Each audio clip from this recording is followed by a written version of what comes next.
ဒီနေ့ခေတ်လူငယ်အတွဲတွေမှာမြင်ရတဲ့အကြောင်းအရာလေးကဘယ်လိုလဲဆိုတော့သူတို့ break up ဖြစ်တဲ့အခါမှာသူတို့ကအရန်မြန် move on လုပ်ချင်ကြတယ်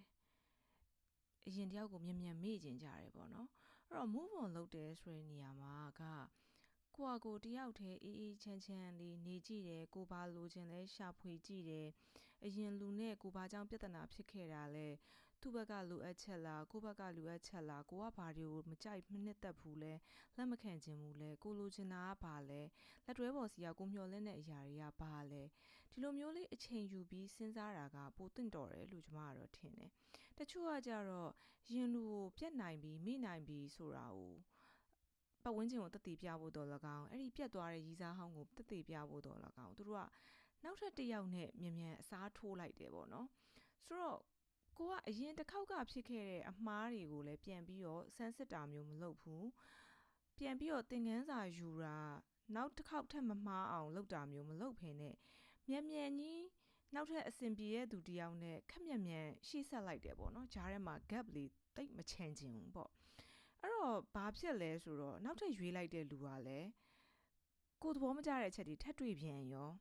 ကိုလိုချင်တာကလည်းဘာမှန်းကိုရီမသိဘူးအဲ့လိုနဲ့ပဲ right person ကမတွေ့နိုင်မင်းနဲ့တယောက်ပြီးတယောက်ပြတ်သွားလိုက်မြန် move on ပြီးနောက်တယောက်နဲ့ကြိုက်လိုက်အဲ့လိုမျိုးနဲ့ကြာနေရပေါ့နော်လူမှန်နေရမှန်မဖြစ်နေတော့ဘူးပေါ့ဆိုတော့အကြံပေးချင်တာကတော့တယောက်နဲ့ move on သွားပြီးပြတ်သွားပြီး move on တော့မယ်ဆိုတဲ့အချိန်မှာလဲကိုပိုချစ်ဖို့ပဲစူးစမ်းစီချင်ပါတယ်အဲ့ဒီအချိန်မှာကိုဘာလိုချင်တာလဲအရင်က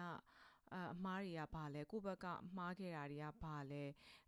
တစ်ဖက်လူကကိုပေးခဲ့တဲ့သင်ခန်းစာတွေပေါ့နော်သူကလည်းသင်ခန်းစာတွေပေးခဲ့မှာပါအဲ့တော့အဲ့ဒါတွေကဘာလဲဆိုတာကိုပြန်ရှာဖွေပြီးတော့အဲ့ဒီအချိန်မှာတော့ကိုလေးတိတ်ခါရှိတယောက်ထဲနေပါတိတ်ခါရှိဆိုတာကိုပြောရတာလဲရီးစားတယောက်ပြီးတယောက်ထားတာဟာတိတ်ခါမရှိဘူးလို့ပြောချင်တာမဟုတ်ဘူးဒါပေမဲ့ပေါ့ကိုဟာမြန်ဆန်ကြီးလူတယောက်ကို fall in love တဲ့လူမဟုတ်ဘူးဆိုတာတိတ်ခါရှိရပဲလေနော်အဲ့တော့အဲ့လိုမျိုးအချိန်မှာကိုအချိန်ပေးပါတေချာလေးကိုတီဆောက်ပါရှာဖွေပါကိုလိုချင်တာဘာတွေလဲဆိုတာကိုတေချာသိအောင်လုပ်ပြီးမှနောက်တစ်ယောက်စီမှာလဲကိုလိုချင်တာရှိတာတေချာတယ်လို့ထင်ကမှပဲ